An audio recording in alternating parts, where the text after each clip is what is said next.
Allahu Akbar, Allahu Akbar. The thing is, I gave you this example because Allah doesn't punish right away. People do all kinds of horrible acts against God.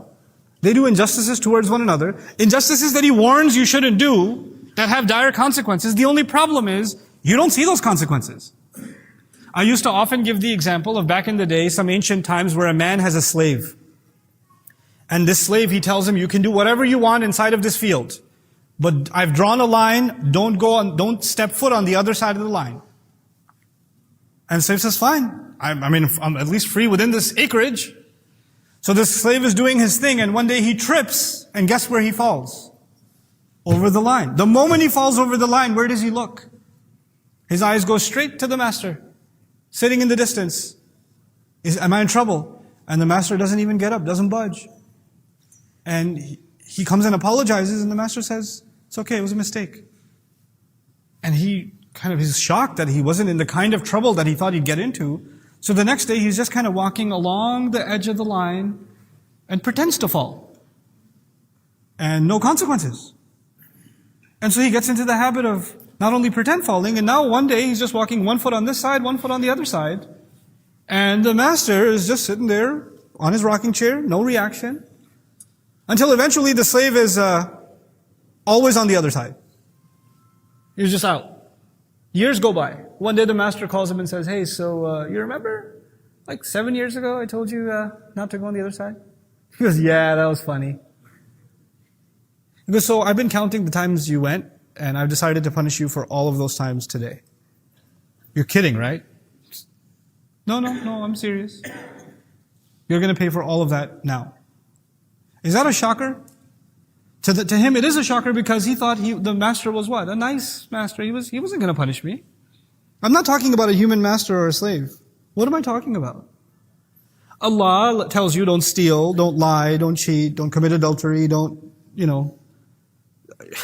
do injustice, don't be harsh to the weak, take care of your parents, etc., etc. You violated left, right, and center.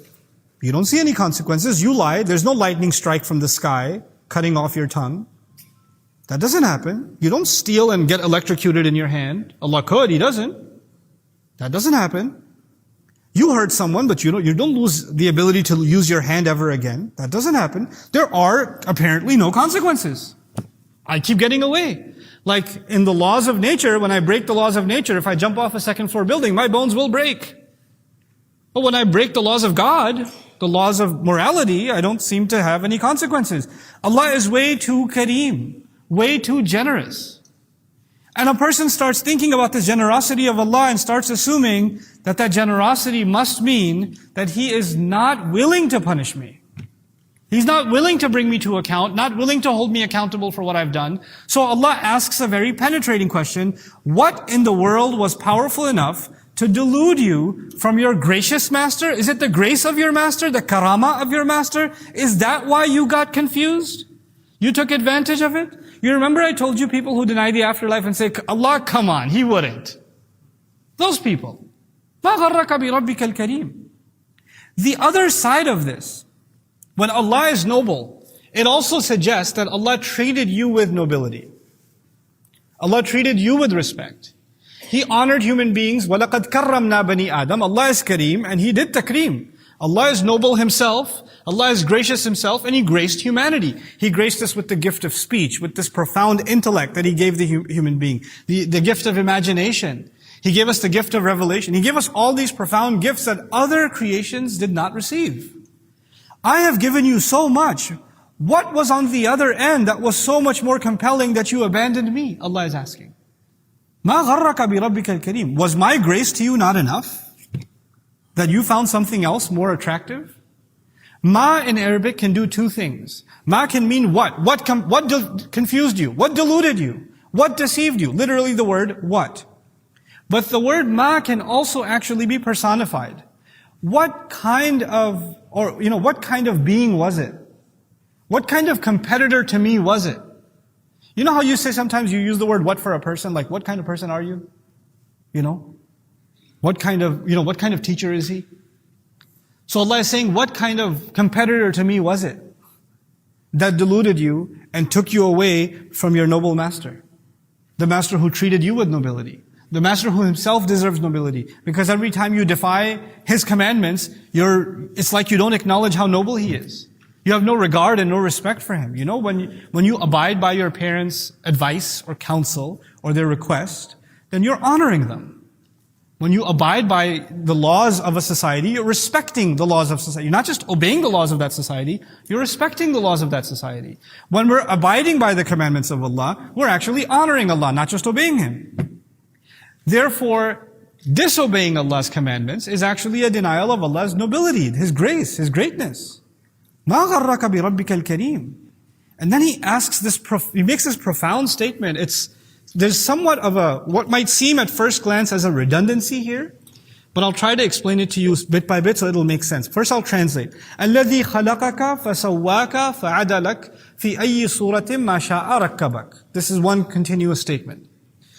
Meaning your master who created you, who then balanced you or evened you out. Sawwaka, you can also translate as, and he put finishing touches on you. You know, first the wall is made with the ancient bricks and stone, and then there's a plaster that smooths out and makes everything even. That's taswiyah. To put the finishing touches on something. So he didn't just make you raw, he actually put refined finishing touches on you. This is the nature of how Allah creates. Sabbih isma rabbika al-a'la alladhi khalaqa fasawwa. So here, خَلَقَكَ فَسَوَّاكَ. Same words again. He creates, and then he puts finishing touches. He beautifies. He didn't just make the orange, he designed the gorgeous peel. You know, he didn't just make the animal, he colored the fur. He did all kinds of finishing touches on creatures and on humanity. But then he adds فَعَدَلَكَ, which means he balanced you. The redundancy, apparent redundancy, is that the word adal and taswiyah are similar. Adal means balance, and taswiyah also means balance in some cases, to equalize. Okay? But first I'll translate and then I'll share some of the subtleties that are inside this remarkable word. فِي أَيِّ صُورَةٍ مَا شَاءَ رَكَّبَكَ. In whatever form he wanted. In whatever shape he wanted. And it's actually, whatever is not a good translation, أَيْ لِلتَّعَجُّبِ. Which means, in what remarkable form did he decide to shape you? And to build you piece by piece. Rakkabak, actually to put together layer after layer after layer. I'll get into the etymology a little later. So for now, the first thing. When Allah describes His creative power, He usually mentions two things. Either He mentions one, He created. الَّذِي خَلَقَ. Or He'll say, for example, خَالِقُ كُلِّ شَيْءٍ, the creator of all things. But when He speaks about all creation, the most elaborate description that you get is الَّذِي خَلَقَ فَسَوَّى.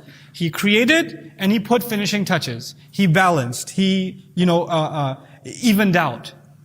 That's the kind of verbiage you find. For human beings, Allah used an additional term, فَعَدَلَكَ. And He made you even. Now it's already even like every other creation, but apparently Allah is saying there's a level of evenness or balance to the human being that wasn't granted to any other creature. And so an additional word is necessary to illustrate how human beings are actually different in the way Allah created them from all other creation. Al-'idl nisful himl yakun ala ahadi janbay al-ba'ir. Idl in Arabic, from which the word balance comes, is actually, when they used to load stuff on a camel, you can't really put stuff on top of a camel because it's kind of a narrow back. So you have to load stuff on the sides. But the thing is, if one side is too heavy and the other side not heavy enough, what's going to happen to the luggage? It's going to just flip over and tip. So you have to balance the weight on this side with the other side. One of the sides is called idl, the other is called ma'dul.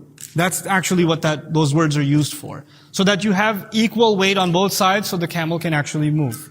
The idea is, from the way that the word is used, is muwazanatu thiqlin fi janib bi thiqlin fi janib akhar hatta yattazina, to put one thing on one end and another on the other end to balance those two things out. By using that word, Allah is commenting on the nature of human beings and the way He designed us, that there are actually opposing forces inside of us that balance each other out. There are tendencies, there's anger on the one hand and mercy on the other. And they're both necessary. There are some things that necessitate your anger, and that at the same time there are things that necessitate mercy. There's strength and delicacy. There are some things that require all of your might, and other things that require you to be very crafty and very delicate. There's your mind and your heart. Your mind is a rational machine. It calculates, it makes decisions. But there are many decisions that you cannot just make purely based on reason. You have to actually involve emotion. You have to be merciful in your decision, patient in your decision, kind in your decision. Those are not rational forces. Hey guys, you just watched a small clip of me explaining the Qur'an in depth as part of the Deeper Look series.